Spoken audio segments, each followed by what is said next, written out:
Very good morning to all of you. Electronic configuration का already 7 video upload कर चुका हूँ। Electronic configuration is important portion and very important portion. Just ये class 10 के बारे में पढ़ा रहा हूँ। इलेक्ट्रॉनिक कॉन्फ़िगरेशन चैप्टर है structure of atom. Structure of atom इस वहाँ पे एक टॉपिक है क्वांटम नंबर, वहाँ पे कोई डिटेल में पढ़ना है, बट जस्ट इलेक्ट्रॉनिक कॉन्फ़िगरेशन और उसके बेसिस पे जो क्वेश्चन सॉल्व कर सकते हैं नीट एग्जामिनेशन में, जेईई एग्जामिनेशन में, बोर्ड एग्जामिनेशन में भी बहुत ही फ्रीक्वेंटली ये सब क्वेश्चंस आते रहते हैं। तो कॉन्फ़िगरेशन ऑलरेडी बता चुका हूँ, एलिमेंट्स के बता चुका हूँ, आयंस के बता चुका हूँ, कंपाउंड्स के बता चुका हूँ, सबके लिए बता चुका हूँ। नेक्स्ट इससे रिलेटेड कुछ क्वेश्चंस करते हैं, इलेक्ट्रॉनिक कॉन्फ़िगरेशन से रिलेटेड कुछ क्वेश्चंस करते हैं। ओके, तो क्वेश्चंस कैसे होते हैं, एंट्रेंस एग्जामिनेशन में क्वेश्चंस कैसे होते हैं? तो क्वेश्चंस होगा ऐसा, which one of the following, okay, which one of the following has highest mu? Mu means what? Magnetic moment. Which one of the following has highest magnetic moment? Options दिया हुआ है iron, option दिया हुआ है cobalt, option दिया हुआ है nickel, option दिया हुआ है Zn. This is the question. Iron, cobalt, nickel, copper. Sorry, iron, cobalt, nickel and zinc. These are the options. तो magnetic moment के लिए as we know that formula क्या होता है mu के लिए root over of n into n plus 2, ये root over होता है। ओके, जिसका n का वैल्यू जितना ज्यादा होगा उसका मैग्नेटिक मोमेंट उतना ही ज्यादा होगा। For example n equals to 1 तो mu equals to root 3 होता है, mu equals to root 3, n equals to 2 तो mu equals to root 8 होता है, n equals to 3 तो mu equals to root 15 होता है, तो so on। ओके, 15। अभी क्या करेंगे हम यहाँ पे n का वैल्यू निकाल देंगे। n का वैल्यू कैसे निकलेगा? तो bye calculating it's electronic configuration निकाल के इसका n का वैल्यू निकालना। तो आयरन का इलेक्ट्रॉनिक कॉन्फ़िगरेशन पता है आर्गन 4:3d6, तो n का वैल्यू यहाँ पे आ जाएगा 4। कोबाल्ट का होता है आर्गन 4:3d7, n का वैल्यू हो जाएगा 3। ओके, n का वैल्यू हो गया 3। निकल का वैल्यू हो जाएगा आर्गन 4:3d8, तो n का वैल्यू यहाँ पे हो गया 2। कॉपर के आर्गन 4:3d10, n का वैल्यू हो गया 0। तो highest magnetic moment mu is proportional to n, mu is proportional to n, तो this is for iron, this is for iron। इस क्वेश्चन में जिसका n का वैल्यू ज्यादा होगा उसका मैग्नेटिक मोमेंट भी ज्यादा होगा। हाईएस्ट मैग्नेटिक मोमेंट इस क्वेश्चन में जो आ रहा है दैट इज फॉर आयरन। ये तो ऑप्शन हो गया, अगर अरेंज करना होगा फिर आता है cobalt, then for nickel and last one is zinc. Zinc के लिए तो मैग्नेटिक मोमेंट 0 आ रहा है, जिंक के लिए जो मैग्नेटिक मोमेंट आ रहा है दैट इज कमिंग 0। ये क्वेश्चन है, ये क्वेश्चन है एलिमेंटल फॉर्म में। नेक्स्ट जो क्वेश्चंस होते हैं आयंस के फॉर्मेट में भी क्वेश्चंस होते हैं, आयंस के फॉर्मेट में। नेक्स्ट अभी देखो same question, calculate which of the following has the highest magnetic moment, और उसमें ऑप्शंस ऐसे दिया हुआ है Fe2+, ठीक है, Fe2+, option D Fe3+, option C Cobalt2+, option D Zn2+। So these are the questions. Which one of the following has highest magnetic moment? And these are the options: Fe2+, Fe3+, 0+2 and Zn+2।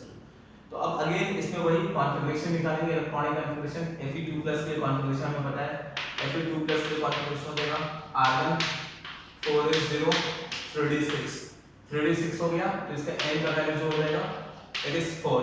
Okay, Fe3+ के configuration जो हो जाएगा this is argon, okay, 4:0 हो जाएगा 3d5 हो गया, यहाँ पे n का जो वैल्यू हो जाएगा इट्स 5। ओके, कोबाल्ट +2 के लिए तो ये आर्गन हो गया, और ये क्वेश्चन हो जाएगा 4:0 3d7, तो n का वैल्यू यहाँ पे हो गया, number of unpaired electron is 3। Okay, फिर जिंक Zn+2 के लिए इट्स आर्गन 4:0 3d10, तो n का वैल्यू यहाँ पे जो हो गया इट्स 0। तो mu is proportional to n हो जाता है, mu जिसका ज्यादा होगा n का वैल्यू उसका मैग्नेटिक मोमेंट ज्यादा है। Answer is for Fe3+। तो आयंस का कॉन्फ़िगरेशन ऑलरेडी प्रीवियस वीडियोस में सिखा चुका हूं, तो this is the second question, element के फॉर्म में, आयंस के फॉर्म में। अगर इसे क्वेश्चन में होता which one of the following is diamagnetic, तो डायमैग्नेटिक के लिए कंडीशंस पता है, फॉर डायमैग्नेटिक के लिए हमें कंडीशंस पता है, डायमैग्नेटिक के लिए कंडीशंस n का वैल्यू क्या होना चाहिए 0, तो वो आंसर होता है ऑप्शन डी Zn+2। इसके n का वैल्यू कितना है 0। n is what, number of unpaired electron.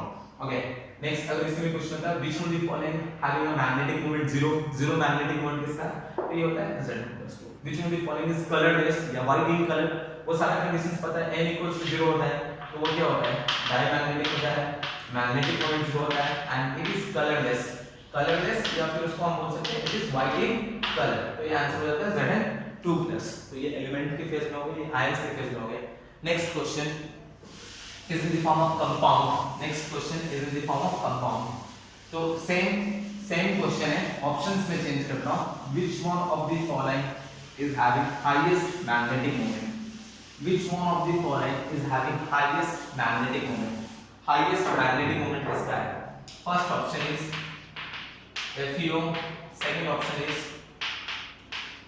NiSO4 and third option is ZnCO3 option D is Fe2SO4 whole 3 Fe2SO4 whole 3 अब ये आयंस के फेज में क्वेश्चंस दिया है कंपाउंड्स के फेज में दिया है तो इनमें से निकालना है which one is having highest magnetic moment तो कंपाउंड्स में first what we have to do कि we have to calculate the charge on the central atom for example जैसे FeO है तो इसमें फर्स्ट क्या करेंगे ऑक्सीडेशन नंबर निकालेंगे what is the oxidation number of metal तो इसमें हम इसको x मान लेंगे x प्लस ऑक्सीजन के चार्ज -2 टोटल चार्ज यहां पे कितने तो 0 तो x -2 x = +2 अब यहां पे जो आ रहा है Fe2+ हो गया Fe2+ आ गया चार्ज अब Fe2+ के लिए कॉन्फ़िगरेशन लिखेंगे तो it will be argon 4 is 0 3d6 तो n का वैल्यू कितना आ गया इस कंपाउंड में it is coming Fe2+ n का value is coming 4 exactly in the same manner इसमें जाएंगे निकल सल्फेट में तो निकल सल्फेट अब जाएंगे NiSO4 दिस इज निकल सल्फेट तो ये X हो गया और सल्फेट पे हमें पता है charge sulphate has a charge of -2 तो प्लस ये टोटल सल्फेट पे चार्ज होता है -2 इक्वल्स टू हो गया कितना 0 X = कमिंग +2 तो यहां पे हो जाएगा Ni+2 Ni इस ये क्वेश्चन हो गया Ni+2 तो इस क्वेश्चन में इट इज Ni+2 Ni+2 के लिए कॉन्फ़िगरेशन होता है argon 4 is 0 Ni+2 हो गया कॉन्फ़िगरेशन होता है इसका argon 4 is 0 3d8 हो गया n का वैल्यू कितना हो गया n = 2 ये दोनों इसका n का वैल्यू 4 इसका n का वैल्यू 2 अब नेक्स्ट ZnCO3 इसको लिखना है इसे नोट कर लेना स्पेस नहीं है इसलिए मैं रख कर रहा हूं ZnCO3 है इसके तो ZnCO3 next ZnCO3 again carbon का चार्ज ऑलरेडी मैं लास्ट क्लासेस में इसे लिखवा चुका हूं चार्ज 2 माइनस होता है तो ये x हो जाएगा प्लस कार्बन -2 = 0 तो x = हो गया +2 x = +2 ये क्वेश्चन हो गया तो इसमें हमारा आ जाएगा Zn2+ तो कॉन्फ़िगरेशन हो गया argon 4 is 0 3d10 तो n का वैल्यू यहां पे हो गया इसमें Zn2+ आ रहा है एंड Zn2+ में n का value 0 last one is Fe2 last one is Fe2SO4 whole 3 ये क्वेश्चन आ गया अब क्या करेंगे यहां पे आयरन 2 है तो इस विल बी 2x प्लस यहां पे होल 3 है प्लस सल्फेट पे चार्ज SO4 2 माइनस होता है तो ये क्वेश्चन हो गया -2 * 3 equals to 0 2x equals to 6 ये portion x equals to +3 अब x equals to +3 means what this compound में Fe3+ आ रहा है Fe3+ की configuration argon 4 is 0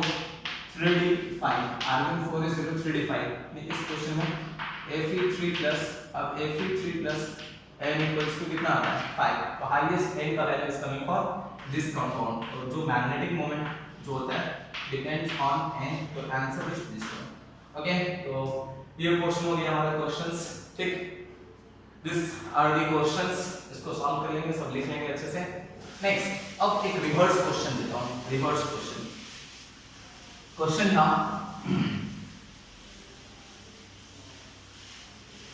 next question क्या है अब क्वेश्चन में क्या था कि the magnetic moment of an ion the magnetic moment of an element is 3.87 bm then identify the element the magnetic moment of an element is 3.87 dm, then identify the element. Option दिया होगा iron, option दिया होगा cobalt, option दिया होगा निकल, option दिया होगा manganese. These were the options. Okay, the magnetic moment of an element is 3.87, then identify the element. ये क्वेश्चन दिया था. इस सा क्वेश्चन है, बना सकते हैं, लेकिन अभी नॉर्मली देखो क्या करेंगे. यहाँ म्यू के लिए फॉर्मूला होता है n into n plus 2 bm. Okay, यहाँ रूट की जगह n into म्यू स्क्वायर, ये n स्क्वायर, ये n स्क्वायर हो जाएगा प्लस 2n हो जाएगा, फिर ये n square plus 2n minus mu square equals to 0. अब यहाँ पे म्यू का वैल्यू पुट करेंगे और यहाँ से n निकालेंगे. n का दो वैल्यू आएगा, एक पॉजिटिव वैल्यू आएगा, एक नेगेटिव वैल्यू आएगा. नेगेटिव वैल्यू नहीं होगा, पॉजिटिव वैल्यू होगा. और यहाँ पे फिर n का वैल्यू, इन सब के लिए n का वैल्यू चेक करेंगे. दोनों के सब के लिए n का वैल्यू चेक करेंगे. जो n का वैल्यू मैच हो गया वही आंसर होगा. ऐसे तो बन जाएगा, but it will be very lengthy portion रहेगा, लेंथी हो जाएगा. तो इस तरह से हम नहीं बनाएंगे, बन जाएगा. ये दो रूट है, दो n का वैल्यू आएगा, पॉजिटिव है नेगेटिव. जो पॉजिटिव वैल्यू होगा वही होगा, उसमें चेक करना, जिसके साथ मैच होगा वही आंसर होगा. बट ये बहुत लेंथी पोर्शन है, ऐसे नहीं बनाएंगे. इसको डायरेक्ट हम बना सकते हैं. डायरेक्ट कैसे बना सकते हैं? Just by looking at the mu value. Mu value करेंगे. म्यू वैल्यू में डेसिमल से पहले जो नंबर होगा, डेसिमल से पहले जो नंबर दिया है, इट इज गिवन. डेसिमल से पहले जो इंटीजर है इट इज 3, वही n का वैल्यू होगा. That will be the value of n. That will be the value of n. ये होगा, ठीक है. कंपल्सरी डेसिमल से पहले जो इंटीजर होगा that is the value of the n. अब n वैल्यू इसमें देखो, n वैल्यू इसमें 4 होता है, n वैल्यू इसमें 3 होता है, n वैल्यू इसमें 2 होता है, n वैल्यू इसमें 5 होता है. Answer is this one. Okay, ये कंपल्सरी होता है, ऐसा कंपल्सरी हो. म्यू इक्वल्स टू, अगर x पॉइंट yz है, x पॉइंट yz है, ठीक है, इसमें n का जो वैल्यू होगा दैट इज x. ये x का वैल्यू है. ये कंपल्सरी होगा. देखो मैं लिखा देता हूं. सपोज n का वैल्यू 1 होता है, तो म्यू का वैल्यू कितना होता है? प्रूव करके दिखा देता हूं. म्यू का वैल्यू √3 का वैल्यू कितना होता है? 1.732. देखो डेसिमल से पहले क्या वैल्यू है? 1. n का वैल्यू कितना आ रहा है? 1. अगर n का वैल्यू 2 होता है तो म्यू का वैल्यू कितना होता है? √8. अब √8 का एग्जैक्ट वैल्यू मुझे याद नहीं, उसको निकालना पड़ेगा. बट √9 का तो वैल्यू पता है, √9 का वैल्यू 3 होता है, तो √8 का वैल्यू 2 पॉइंट समथिंग होगा. लेट इट बी xy कुछ भी है. तो देखो डेसिमल से पहले क्या है? 2. तो n का वैल्यू कितना होगा? 2. अगर n का वैल्यू 3 हो गया तो म्यू का वैल्यू होता है √15. अब √15 का एग्जैक्ट वैल्यू नहीं पता है, लेकिन √16 का एग्जैक्ट वैल्यू होता है 4. तो √15 का कुछ वैल्यू होना चाहिए. इट मस्ट बी 3.xy कुछ वैल्यू होना चाहिए. xy इज कुछ भी. डेसिमल से पहले क्या है? 3. तो देखो ये 3 हो गया. Exactly in the same manner n का वैल्यू 4 हो गया तो म्यू का वैल्यू जो हो जाएगा दैट इज √24. √24 का वैल्यू नहीं पता, एग्जैक्ट वैल्यू निकालना पड़ेगा. लेकिन √25 का एग्जैक्ट वैल्यू 5, तो ये 5 होता है √25 का. तो √24 का 4 पॉइंट समथिंग. तो देखो n का वैल्यू क्या है? ये.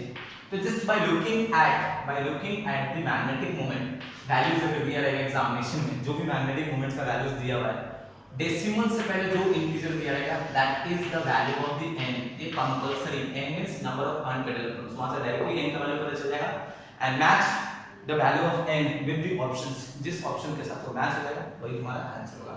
तो दिस आर द फ्यू सम. इसी के बेसिस पे अलग-अलग टाइप के, इसी टाइप के क्वेश्चंस अलग-अलग ऑप्शंस के होंगे. तो यही सब क्वेश्चंस होते हैं. इन सारे क्वेश्चंस को थोड़ा नोट कर लेंगे अच्छे से और इनको लिख लेंगे. ओके, तो see you all in the next video. Thank you.